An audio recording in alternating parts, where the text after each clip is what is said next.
Meet Dr. Cecelia Harrison Foxley, affectionately known as Cece. My father was Vestal Harrison. He didn't get college degrees, but he said, Cece, you will. So I wanted an education, and my dad said, the more education you get, Cece, the better your life will be. So I got my undergraduate degree at Utah State. I'm still connected there, still, an Aggie when I want to be.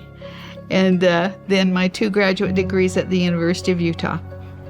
And I've really enjoyed taking the classes, being an advisor to other students and all of that, and then, encouraging them to get more education.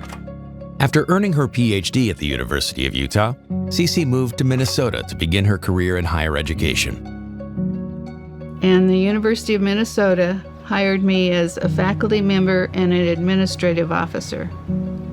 And during that time, they had transgender, gay, lesbian students jump off the bridges and commit suicide. I would meet with the students, and I said, this institution only admits bright students.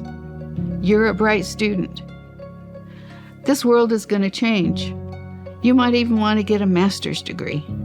Continue your education, but keep in mind how important you are, because you would not have been admitted to this institution if you hadn't been brilliant.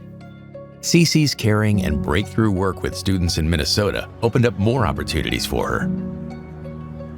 University of Iowa called me up and said, we want you to come to the University of Iowa and be the first affirmative action equal opportunity officer at a major institution in the country. Dr. Foxley left University of Minnesota because she was recruited by the president of University of Iowa. And what was really important for the president was Dr. Foxley's leadership, but also her commitment to equity with regard to representation and diversity. I believe education is so important because it opens so many doors, opportunities that you never thought about, because education is important to all organizations, to all people. Words that come to my mind are a trailblazer, breaking the glass ceiling, because when she returned back to Utah, she became the first, basically chief executive officer of the Utah system of higher education. And to this day has been the only female who has held this post, but also the longest commissioner to date.